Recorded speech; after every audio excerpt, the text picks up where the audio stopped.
इस वेद ज्ञानदाता के अज्ञान से हम परिपूर्ण होते हैं, क्योंकि ये इनकम्प्लीट नॉलेज देता है। अब क्या हुआ कि इसने जो उस कंप्लीट स्पिरिचुअल नॉलेज यानी 5 वेद दिए थे भगवान ने, इसने क्या किया, उनको सबको देखा, जिसमें ये उसको पता लगा कि इसके अंदर तो कंप्लीट जानकारी उस परमपिता की, और यदि ये ज्ञान यहाँ के प्राणियों के हाथ लग गया तो ये सभी भाग जाएंगे वहाँ पर। और इसको श्राप लगा हुआ है 1 लाख मानव शरीरधारी प्राणियों का नित आहार करने का। तो इसने सोचा कि ये भेद अगर लग गया कि मेरे से अन्य कोई और है, अल्लाहू अकबर, और वो ही सुखदाई है, वो स्थान जहाँ वो भगवान रहता वहाँ एक अजीब और गरीब सृष्टि है, वहाँ पर सभी मनुष्यों का शरीर भी इमोर्टल है, अविनाशी है, भगवान का शरीर भी इमोर्टल है, भगवान का तो है ही इमोर्टल, चाहे वो यहाँ आए चाहे वहाँ जाए, और उस शरीर में कोई दुख नहीं, वृद्ध अवस्था नहीं, मृत्यु नहीं वहाँ पे प्राणियों की। तो इसने सोचा अगर ये सच्चाई का पता लग गया तो ये सब भाग जाएंगे। उसने वो पोर्शन निकाल दिया और ये 4 वेद दे दिए, ऋग्वेद, यजुर्वेद, अथर्ववेद और सामवेद। वो 5वां वेद जो सूक्ष्म वेद था वो इसने नष्ट कर दिया। उसकी पूर्ति करने के लिए परमेश्वर ने, अल्लाहू अकबर ने स्वयं से शरीर आना पड़ता है। अब गीता ज्ञानदाता ने गीता का जो वेद ज्ञान है ये एज इट इज है, उस कंप्लीट गॉड का दिया हुआ जितना भी है, लेकिन ये इनकम्प्लीट है क्योंकि इसने उसमें से निकाल दिया। गीता का जो ज्ञान इसने श्री कृष्ण जी में प्रवेश करके बोला, उसमें इसने अपना कुछ मिश्रण किया। जो वेदों से नहीं मिलता वो गलत है, जो वेदों से मेल खाता वो सही है। इसने क्या मिश्रण किया है? 3 अध्याय के 8 और 9 मंत्र में क्या कहा है? वैसे तो श्लोक नंबर 3 से शुरू हो जाता है 3 अध्याय का, कि अर्जुन ये था वेद ज्ञान, यदि तू कर्म सन्यासी हो गया, यानी हठ योग करके एक स्थान पर समाधिस्थ होकर बैठ कर साधना करने लग गया, या घर छोड़ कर गुफा में बैठ गया, तो तेरा निर्वाह कैसे चलेगा? काम भी कर, कर्म योगी बन और भक्ति कर। ये तो वेद ज्ञान है, क्योंकि यजुर्वेद अध्याय नंबर 40 के श्लोक नंबर 15 में कहा है, ओम कर्तु समर कल्वे समर कर्तुम समर। ओम नाम का जाप काम करते करते सिमरन करो, विशेष कसक के साथ सिमरन करो, मनुष्य जीवन का उत्तम प्रथम कर्तव्य जान के सिमरन करो। तो ऐसे ही सूक्ष्म वेद में लिखा है, नाम उठत नाम बैठत नाम सोत जागबे, नाम खाते नाम पीते नाम सेती लागबे। तो सूक्ष्म वेद से और वेद से जो ज्ञान मिलता गीता जी का वो सही है। फिर इसने 6 अध्याय के 10 से लेकर और 15 तक जो ज्ञान दिया है वो इसका अपने सत्र का है। उसमें ये क्या कहता है कि एक विशेष आसन लगा, नीचे कुशा यानी डाब हो, उसके ऊपर मृगछाला हो, फिर सुंदर कपड़ा बिछा हो, एकांत स्थान हो, नाक के ऊपर ध्यान लगा, ऐसे गाकर चतकर होकर ध्यान कर। अब यहाँ तो हठ योग शुरू हो गया, ये इसकी अपने गपौड़ हैं, ये नहीं मानने हमने, जो वेद से नहीं मिलते। इसी प्रकार इसने गीता अध्याय नंबर 2 के श्लोक नंबर 37 और 38 में दोगला ज्ञान दिया युद्ध कराने के लिए। एक तरफ तो कहता है कि अर्जुन कि तू लाभ और हानि भूल जा और निस्वार्थ भाव से युद्ध कर ले। अब पहले तो पुण्यात्माओं, बगैर लाभ और हानि के कौन सिर फड़ुआएगा? और फिर तुरंत ही लाभ हानि बता रहा है कि यदि तू युद्ध में मारा गया तो स्वर्ग प्राप्ति होगी, और यदि तू जीत गया तो पृथ्वी का राज भोगेगा, तेरे दोनों हाथों में लड्डू। तो ये इसकी बकवाद थी अपनी, ये वेद से नहीं मिलती, तो इसको रिजेक्ट कर देंगे हम। इसी प्रकार कुरान शरीफ का जो ज्ञान दिया इसने, कुछ तो उस गॉड गिवन ज्ञान साथ में अपना मिक्स करके इसने आगे पेश किया है। तो जो वेद से नहीं मिलता गीता ज्ञान, उसको छोड़ देंगे, और कुरान शरीफ का नहीं मिलता, बाइबल का नहीं मिलता, उसको हम छोड़ देंगे। और फिर कंप्लीट जो स्पिरिचुअल नॉलेज है, जिसको तत्व ज्ञान का है, तत्व वेद का है, सूक्ष्म वेद का है, वो दास के पास उपलब्ध है, जो भगवान ने स्वयं आकर बोला है। ऋग्वेद मंडल नंबर 9 सूक्त नंबर 86 मंत्र 26 और 27 में, ऋग्वेद मंडल नंबर 9 सूक्त 82 मंत्र 1, 2, 3 में, ऋग्वेद मंडल नंबर 9 सूक्त 94 यानी 94 के मंत्र 1 में, ऋग्वेद मंडल नंबर 9 सूक्त 95 के मंत्र 2 में, ऋग्वेद मंडल नंबर 96 के मंत्र 16 से लेकर 20 में, ऋग्वेद मंडल नंबर 9 सूक्त 20 मंत्र 1 में, ऋग्वेद मंडल नंबर 9 सूक्त 54 के मंत्र नंबर 3 में, ऋग्वेद मंडल नंबर 9 सूक्त नंबर 1 मंत्र 8 और 9 में। वेद ज्ञानदाता स्पष्ट कर रहा है कि वो परमात्मा ऊपर के लोकों में रहता है और मनुष्य दृश्य है, और वहां से सह शरीर आकर के अच्छी आत्माओं को मिलता है, उनको उपदेश देता है, यथार्थ ज्ञान देता है। वो कवियों की तरह आचरण करता हुआ घूमता है, अपने मुख से वाणी बोल बोल कर सुनाता है। तो वो तत्व ज्ञान उस परम पिता परमात्मा ने स्वयं आकर बोला है, और उसको चौथे अध्याय के जो 32वें श्लोक में गीता जी में कहा है कि वो सच्चिदानंद घन ब्रह्म की वाणी में विस्तार के साथ कहा गया है, यज्ञ यानी धार्मिक अनुष्ठानों की जानकारी दी गई है। तो वो तत्व ज्ञान है, और चौथे अध्याय के 34वें श्लोक में ऑप्शन छोड़ दिया है कि वो तत्व ज्ञान तत्वदर्शी संतों से जाकर पूछो। गीता ज्ञान दाता कहता है मुझे ज्ञान नहीं। इसी प्रकार कुरान शरीफ का ज्ञान दाता कहता है सूरत फुरकानी 25 आयत नंबर 52 से 59 में कि जिसने 6 दिन में सृष्टि रची और 7वां दिन तख्त पर जा बैठा। पवित्र बाइबल के उत्पत्ति ग्रंथ में यही प्रमाण है। वो अल्लाहू अकबर है, वो बड़ा भगवान है, और उसकी जानकारी किसी बाखबर से पूछ लो तो कुरान शरीफ के अंदर भी वो कंप्लीट स्पिरिचुअल नॉलेज नहीं है, वो इस दास के पास है। आओ और ग्रहण करो।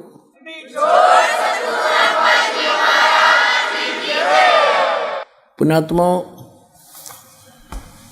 हम एक उस परम अक्षर ब्रह्म अल्लाहू अकबर, उस कबीर देव कबीर साहब के, उस सत्य पुरुष के बच्चे हैं। पूरी पृथ्वी पर या जितने भी ब्रह्मांड हैं उनके अंदर हम जितने भी प्राणी हैं, हम उस परम अक्षर ब्रह्म सच्चिदानंद घन ब्रह्म, जिसको परम अक्षर पुरुष भी कहते हैं, जिसको अल्लाहू अकबर कहा है, अल्लाह ताला कहते हैं, हम उसके बच्चे हैं। उनके वचन से उत्पन्न हैं, हम उनके अंश हैं, और हम यहाँ महादुखी हैं। यहाँ इस काल के जाल में फंसे हुए ये शैतान है। जैसे गीता अध्याय नंबर 7 के श्लोक नंबर 12 से 15 में स्पष्ट करता है कि तीनों गुणों से रजगुण ब्रह्मा, सतगुण विष्णु, तमगुण शिव जी के द्वारा जो कुछ भी हो रहा है इसका निमित्त कारण मैं हूँ। रजगुण ब्रह्मा जी से जीवों की उत्पत्ति, रजोगुण प्रभावित होकर के सभी संतान उत्पत्ति करते, और सतोगुण विष्णु जी का गुण है, उससे एक दूसरे ममता बनी रहती है, सतिथि बनी रहती है। और तीसरे तमोगुण से आप परिचित हो, भगवान शंकर से निकल रहा तमोगुण के प्रभाव से हम एक दूसरे को 1 मिनट में लड़ पड़े। मुसलमान मुसलमान को मार रहा है, हिंदू हिंदू को काट रहा है, मुसलमान हिंदुओं का झगड़ा, यहूदियों या ईसाइयों और मुसलमानों का झगड़ा आपस में 1 मिनट में यही करवाते हैं। हम सभी उस अल्लाहू अकबर के बच्चे हैं जो हम सबका पिता है, और हम यहाँ इस काल के जाल में फंस गए।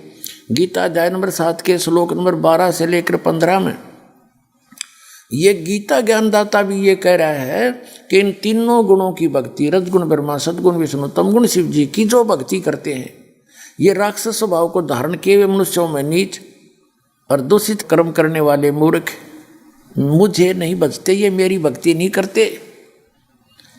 इसी प्रकार कुरान शरीफ का ज्ञानदाता कहता है कि जो शैतान से भ्रमित हैं वो एक परमात्मा की भक्ति ना करके अन्य की भक्ति कर रहे हैं। वो तो कुरान शरीफ का ज्ञानदाता कहीं पर तो कहता है मेरी भक्ति नहीं कर रहे, फिर कभी कहता उस अल्लाहू अकबर की भक्ति भी ना करते। तो यहाँ भी इसने यही कहा है गीता अध्याय नंबर 7 के श्लोक 12 से 15 में कि जिनका ज्ञान हरा जा चुका है और इन तीनों गुणों तक, ब्रह्मा विष्णु महेश तक की पूजा में ये उलझे पड़े हैं, तो ये राक्षस स्वभाव को धारण किए मनुष्यों में नीच दूषित कर्म करने वाले मूर्ख मेरी भक्ति नहीं करते।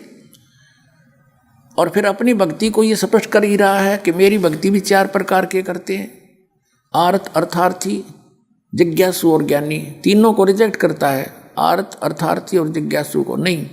ज्ञानी अच्छी आत्मा है, और इनको ज्ञानी वो होता है जिसको पता लग गया कि परमात्मा ने मनुष्य जीवन इसीलिए दिया है कि हम अपना कल्याण करवाएं, और कल्याण के लिए वो परिचित हो जाते हैं। वेदों में केवल एक अल्लाह की भक्ति करनी चाहिए, अन्य की नहीं, एक भगवान की, कंप्लीट गॉड की, पूर्ण परमात्मा की। अब वो ज्ञान उन वेदों में है नहीं जिनको वो पढ़ रहे थे, उनके ये दिमाग में नहीं आया कि उसने स्पष्ट कर दिया है कि उस परमात्मा जो एक मालिक है, अल्लाह ताला है, उसकी भक्ति तो कोई और बताओगा जो वेदों से भी हटकर है, गीता से भी हटकर अलग है, कुरान शरीफ, तौरात, जबूर और बाइबल से भी अन्य है, वो कोई और बताएगा। वो उनकी बुद्धि माया नहीं। उन्होंने यजुर्वेद अध्याय नंबर 40 के मंत्र नंबर 15 से ओम नाम ले लिया कि ये ओम नाम ही उस अल्लाह ताला की भक्ति है, वो पूर्ण परमात्मा की भक्ति है। यह ओम तो ब्रह्म की पूजा है, इस काल की भक्ति है। जो कुरान शरीफ का ज्ञानदाता, गीता जी का ज्ञानदाता और वेदों का ज्ञानदाता है, इसने स्पष्ट किया उसकी भक्ति तो कोई तत्वदर्शी संत बताएगा। जैसे ऋषि लोग समझ तो ये रहे थे कि हम उस अल्लाह ताला की भक्ति कर रहे हैं, वो कंप्लीट गॉड की भक्ति कर रहे हैं, और कर रहे थे साधना इस काल की। तो काल की साधना से जन्म मृत्यु कभी समाप्त नहीं हो सकता, और जो कर्म का दंड है वो भोगना ही पड़ेगा, उसमें परिवर्तन नहीं हो सकता। वो तो समर्थ परमात्मा, कादिर भगवान, कादिर अल्लाह, कंप्लीट गॉड, अल्लाह अकबर, वो हमारे पापों का भी नाश कर सकता है। यजुर्वेद अध्याय नंबर 8 के श्लोक नंबर 13 में स्पष्ट किया है कि जो उस परमात्मा की सत साधना उस परम संत से लेकर करता है, परमात्मा उनके सब पापों का नाश कर देता है। और पापों से दुख है, पाप चाहे प्रारब्ध के अंदर, प्रारब्ध माने किस्मत में लिखे हुए, उनको भी काट देगा, तभी तो सुख होगा। और जो प्रारब्ध भोगना ही पड़ गया, किस्मत में लिखे हुए भोगने ही पड़ गए, तो खाक है वो भक्ति, कौन करेगा भक्ति फिर। तो अभी तक जो साधना कर रहे थे उन्हें दुख भी नो के नो हो रहे थे, एज इट इज,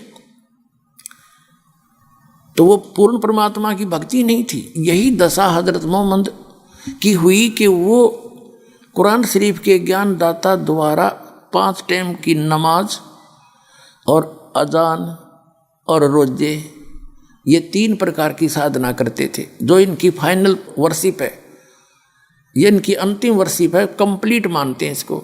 और इससे कितना कहर टूटे उनके ऊपर, और लास्ट में उनकी मृत्यु कैसे हुई। तो इसका कारण यही रहा कि वो तत्वदर्शी संत कौन है, वो स्वयं परमात्मा आता है, अपने द्वारा रची हुई सृष्टि को वो स्वयं ही बताता है। वो क्रिएटर है, सारे संसार का उत्पत्ति करता है। और जिस कारण से हजरत मोहम्मद जी की मृत्यु कैसी हुई, एक विचारणीय विषय है कि श्री कृष्ण जी का अंत कैसे हुआ। क्योंकि हम हिंदुओं तक वो ज्ञान नहीं पहुंच पाया, लिखा हुआ जरूर हमारे सदग्रंथों में, क्यों नहीं पहुंचाया गया, क्योंकि वो ज्ञान ऐसा है जिसको वो हमारे धर्मगुरु बता नहीं सकते थे। उसका कारण क्या था, जैसे एक समय दुर्वासा जी ने इन श्री कृष्ण के पुत्र प्रद्युम्न को और सभी यादव को श्राप दे दिया। प्रद्युम्न और कुछ अन्य यादव ने दुर्वासा संत के साथ मिसबिहेव कर दिया था, मजाक कर दिया था उसका। उसने श्राप दे दिया कि तुम्हारा नाश होएगा, सर्वनाश होएगा। और उसी के वचन से, जिसको श्री कृष्ण भगवान मान के पूजा करते हिंदू हम, उस श्री कृष्ण जी के सामने पूरा यादव कुल 56 करोड़ यादव आपस में उस दुर्वासा के श्राप वश कट के मर गए, लड़के। नवजात शिशु मार डाले न पकड़ पकड़ के, नवजात शिशु मार डाले, कसाई बन गए। श्री कृष्ण का पूरा कुल नाश हो गया। और श्री कृष्ण जी के पैर में एक शिकारी ने तीर मारा, उससे मृत्यु हुई। तो टिट फॉर टैट इनको भी भोगना पड़ा। तो ये कंप्लीट गॉड कहाँ थे, और उनकी आप पूजा करके सुख की इंतजार करते हो। इसी प्रकार श्री रामचंद्र जी का सारा जीवन देख लो। युवा हुए, विवाह हुआ, विवाह होते वनवास हुआ, फिर रावण के साथ युद्ध हुआ, करोड़ों व्यक्ति मारे गए, और सीता जी को अग्नि परीक्षा करके घर लाए।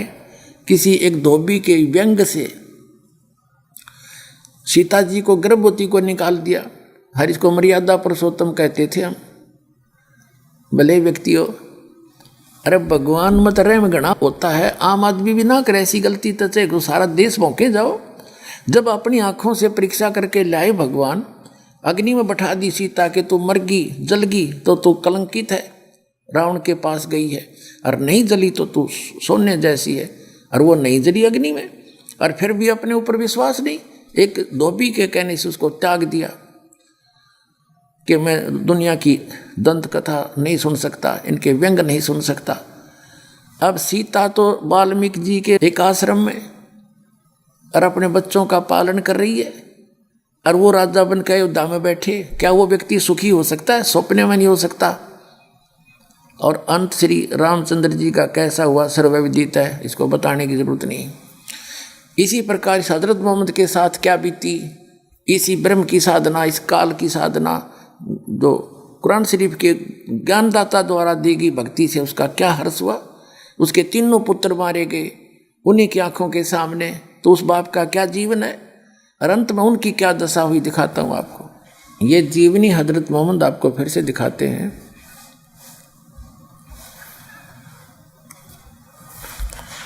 ये वही है जो पहले आपको दिखाई थी।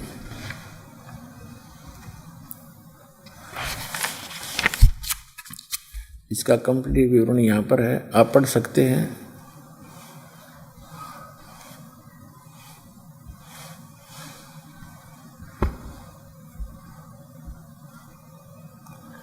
ये देखिएगा, ये यहाँ से प्रकाशित है, और इसके हम ये थोड़ा सा रह गया था 143 पृष्ठ पे पढ़ना। अबू तालिब और खदीजा की मौत क्या थी? एक सहारा था जो टूट गया, एक किला था जो ढह गया। यहाँ देखिएगा, ये नीचे इन्होंने निष्कर्ष दे रखा है। खदीजा का इंतकाल यानी मृत्यु रमज़ान के महीने में हुआ। उस समय उनकी उम्र 65 वर्ष की थी और हजन नामक जगह पर दफन हुई। प्यारे नबी में खुद उसकी कब्र में उतारा, यानी 65 वर्ष की उम्र थी खदीजा की, जो उनकी पत्नी थी। 65 वर्ष की आयु थी। उस समय हजरत मोहम्मद 50 वर्ष के थे।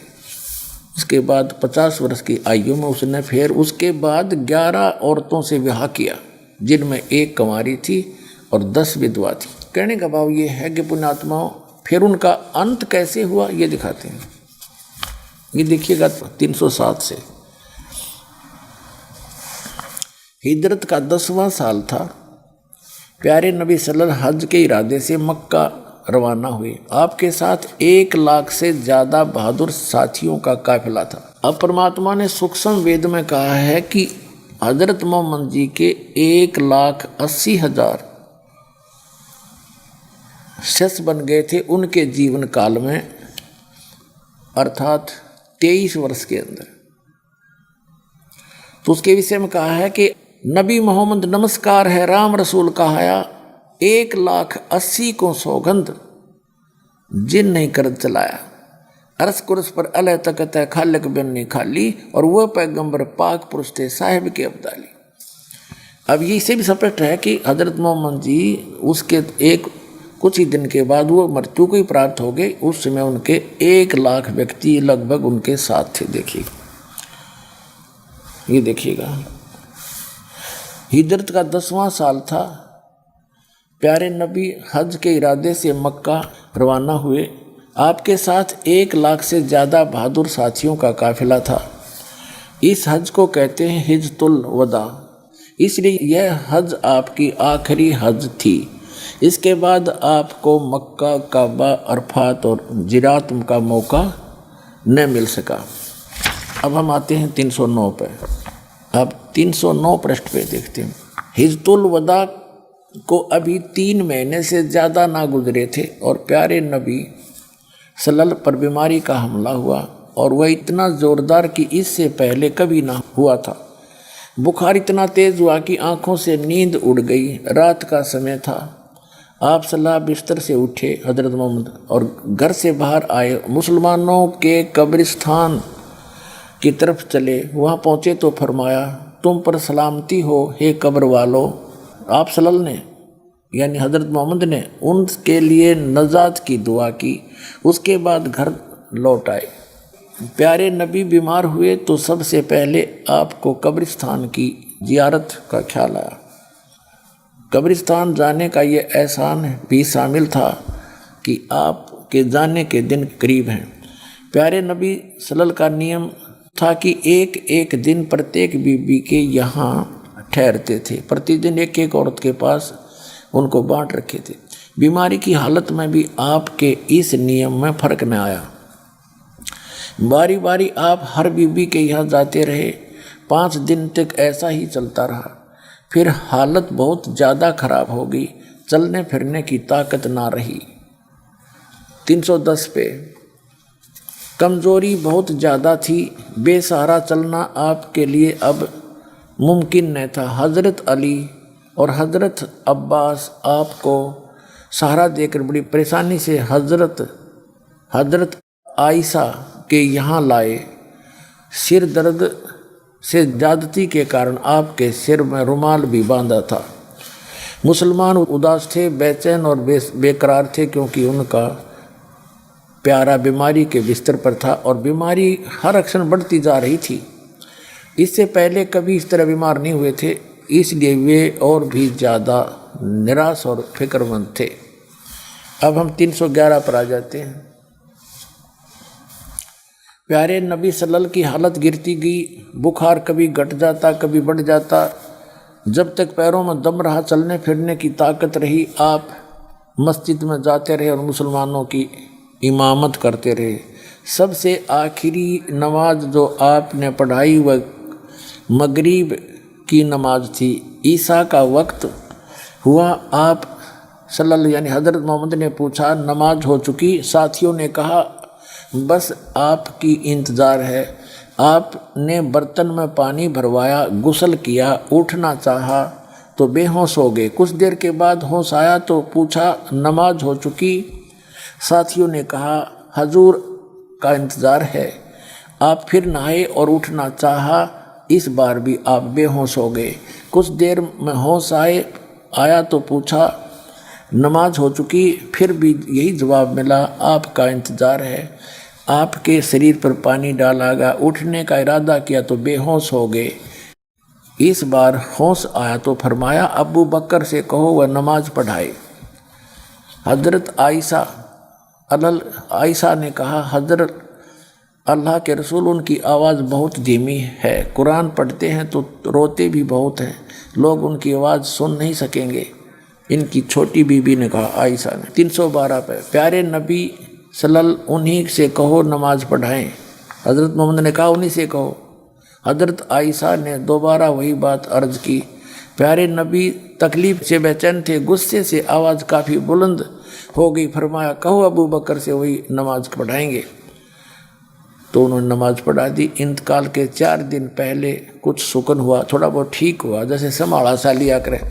आम आदमी मरते हैं ऐसे, भगत नहीं मरा करते ऐसे। ये सच कर मान लियो, वो भगत नहीं, या तो उसकी भक्ति ठीक नहीं, या उसने सही मंत्र साधना ठीक मिली है तो उसने भक्ति करी नहीं।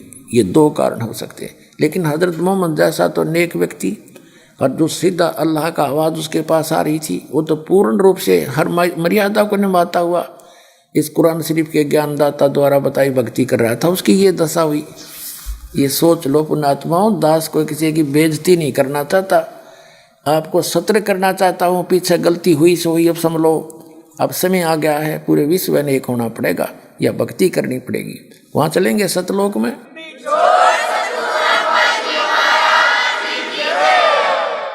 अब जैसे ये वैज्ञानिक बन के इंसान ऊपर के लोकों में के खोजे हैं, कोई अच्छा स्थान मिल जाए इन वैज्ञानिक तरीकों से, तो आप 1 करोड़ वर्ष नहीं जा सकते। जो सुख में स्थान है उसकी विधि जाने की दूसरी है। ये शरीर एक अनमोल रत्न है, वस्तु है। इससे हमने वहाँ जाने के लिए इतनी भक्ति करनी है कि वहाँ जाने का किराया हमारे अंदर जमा हो जाए। इस शरीर को छोड़ेंगे और इसके अंदर एक सूक्ष्म शरीर है, जैसे बताया है वो। ये ऊपर का शरीर तो ऐसा है सूक्ष्म वेद में बताया भगवान ने, देह पड़ी तो क्या हुआ, झूठी सब पटीट, और पक्षी उड़ा आकाश को चलते कर गया बीट। ये तो ऐसा बताया है कि जैसे पक्षी ने बीट कर दी हो, और पक्षी अलग है। तो इसके अंदर जो वास्तविक शरीर है हमारा, सूक्ष्म शरीर है, इससे हटकर है वो, उसके अंदर हम इसके माध्यम से उसको चार्ज करेंगे, और वो इस सत भक्ति से चार्ज होगा। इसकी चार्ज होने के बाद इस खोखे को छोड़ देंगे हम, और फिर उसकी जो भक्ति की कमाई आपको स्पीड के साथ इतनी सेकंड के अंदर वहाँ सतलोक में पहुँचा देंगे। परमात्मा आपके साथ होगा, और सतलोक में जहाँ जाके फिर कभी दुख नहीं।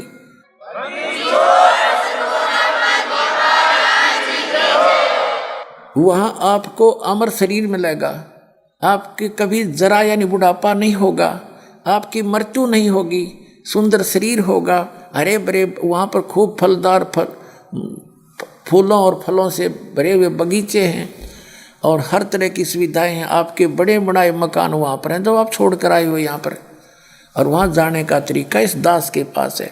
अब ये वैज्ञानिक बन के ऊपर खोज कर रहे हैं, और 2 वर्ष वर्षा ना हुई, क्योंकि जो साधनाएं आप जी कर रहे हो उससे वर्षा होना कुछ दिनों में बंद हो जाएगा। ये ओजोन गैस के ऊपर जो गैस बताते हैं ओजोन, उसमें भी डिफेक्ट होने लग गया। उसका कारण यही है कि हमने यज्ञ छोड़ दी, हवन करने छोड़ दिए। अब दास ने हवन करने प्रारंभ किए हैं। घर घर जितने भी लाखों भक्त दास के इस भक्ति पर लगे हैं, वो घर घर में घी, देसी घी की जोत जलाते हैं, गाय और भैंस के घी की। और यहाँ भी हम प्रत्येक समागम पर हवन करते हैं। इससे उस ओजोन गैस को सहारा मिलेगा और वातावरण बहुत अच्छा बनेगा। इससे वर्षा होया करेगी और बहुत अच्छा माहौल फिर से होगा। और हमने 2 रोटी चाहिए जीने के लिए। ये कार और कोठियों को प्राप्ति की होड़ लगा कर हमने अपने कर्म बिगाड़ लिए। 2 नंबर का काम करें, रिश्वत लेवें, चोरी करें, डाके मारे, कहाँ ले जाओगे? यही छोड़ जाओगे और पल्ला झाड़ कर जाओगे। केवल पापों की गठरी तुम्हारे साथ होगी। उससे बचने के लिए तरीका अपनाना पड़ेगा जो दास बताने जा रहा है। यहाँ भी सुखी होगे, सतलोक चले जाओगे। आपको आवश्यक वस्तु अवश्य मिलेंगी, जो आपको आवश्यक होगी आपको घर बैठे दे देगा भगवान। लेकिन क्रिया तो करनी ही है, क्योंकि ये लोक क्रिया करने का है। पर नेक नीति से काम करते रहना और भक्ति को तय दिल से करते रहना, बेड़ा पार हो जाएगा।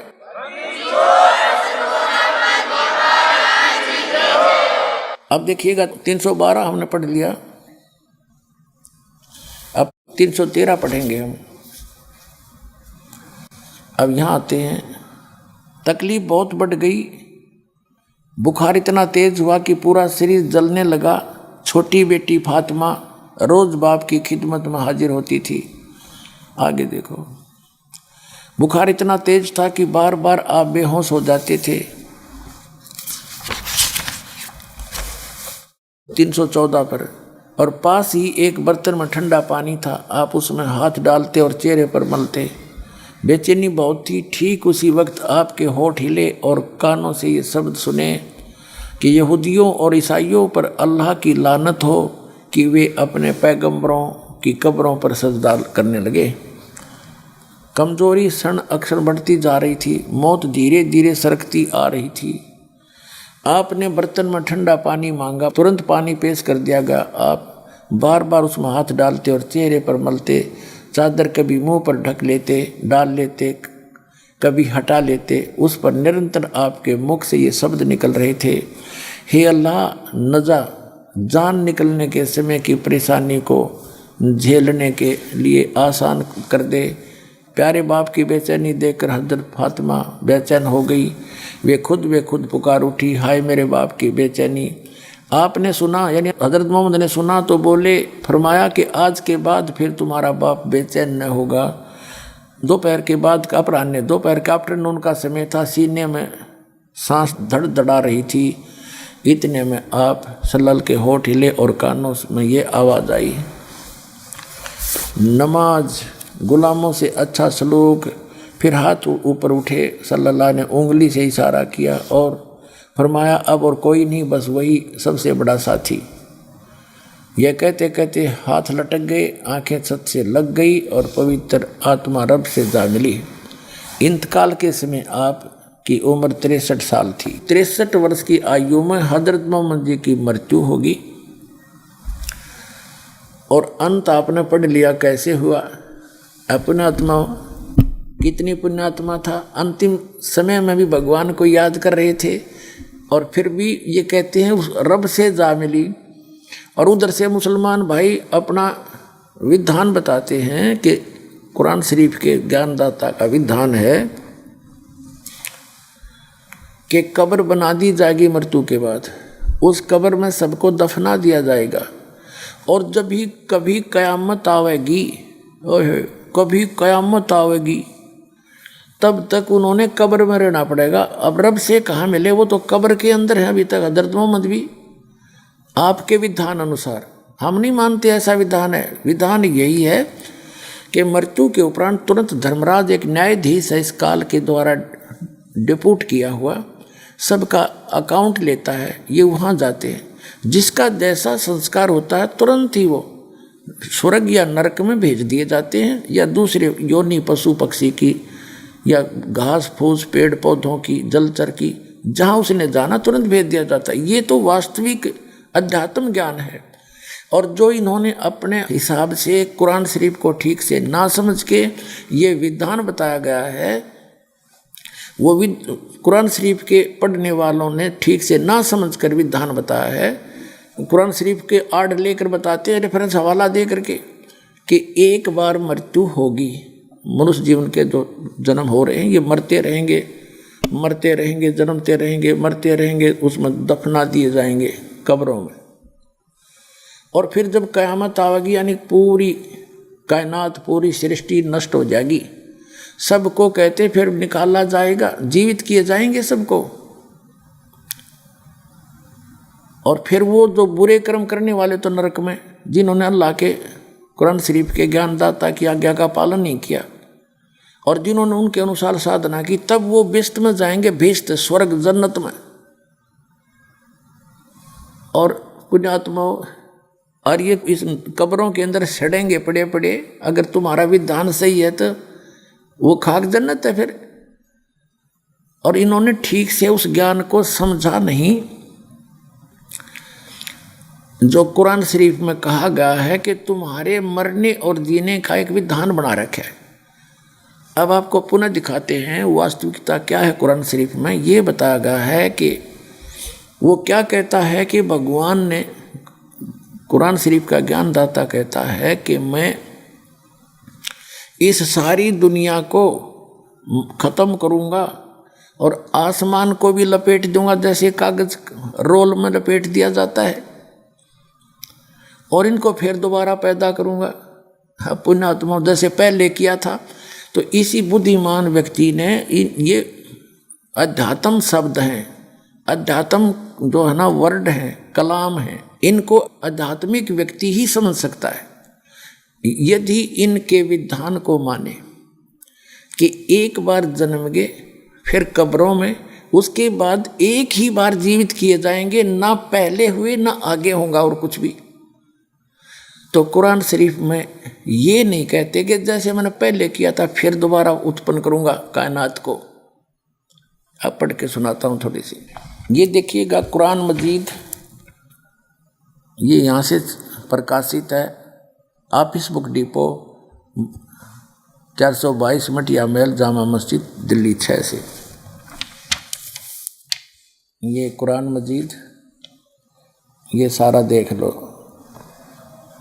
फरीद बुक डिपो से प्रकाशित है। मौलाना अब्दुल मजीद सरवर साहिब तसही, तजुर्मा है, अनुवाद है मौलाना फतेह मोहम्मद खां साहिब जालंधरी का।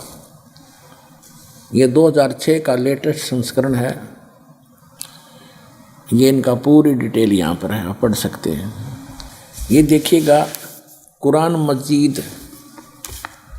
मजीद और सूरत अंबियाई 21 की आयत नंबर 104 पर आते हैं हम यहाँ पर। ये 525 पृष्ठ पे और 103 यहाँ समाप्त हुई। जिस दिन हम, यो कुरान शरीफ का ज्ञानदाता कहता है, जिस दिन हम आसमान को इस तरह लपेट लेंगे जैसे खेतों का तुमार लपेटते हैं। जिस तरह हमने कायनात यानी दुनिया को पहले पैदा किया था उसी तरह दोबारा पैदा करेंगे।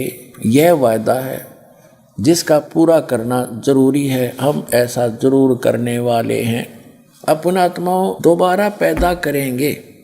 यदि मुसलमान भाई ये कहना चाहें, इसका अर्थ ये लगाए हुए हैं कि एक बार तो पैदा कर दिए, अब हो गए, और फिर क़यामत के बाद पैदा करेंगे, वो तो फिर दोबारा तो कहने की जरूरत नहीं।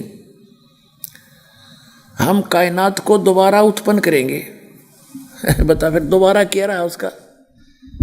अब विचार करने की बात है कि जैसे एक बार तो पैदा कर दिया और फिर सारा समेट दिया, कति खत्म कर दिया, जब आकाश ही नहीं रहा तो जन्नत कहाँ रहेगी, यानी सब नाश हो जाएगा। और फिर पुनः उत्पन्न करेंगे तो दोबारा फिर करेंगे, तो एक तो खंडन होता ही है। आप फिर पढ़िएगा क्योंकि ये बहुत गहरा राज है, पढ़िएगा। जिस दिन आसमान को इस तरह लपेट देंगे यानी कयामत आवेगी, उसके बाद कहते फिर दोबारा पैदा करेंगे। जिस दिन, ये देखिएगा, जिस दिन हम आसमान को इस तरह लपेट लेंगे जैसे खेतों का तुमार लपेटते, इस तरह हमने, जिस तरह हमने कायनात को पहले पैदा किया था उसी तरह फिर दोबारा पैदा करेंगे। यह वायदा जिसका पूरा करना जरूरी है, हम ऐसा अवश्य करेंगे। अर्थात इसका सीधा सा अर्थ है कि जैसे ये संसार पैदा किया और इसको फिर खत्म कर दिया और दोबारा फिर पैदा करेंगे, इसका मतलब पुनर्जन्म फिर से शुरू होगा। और वास्तविकता भी यही है।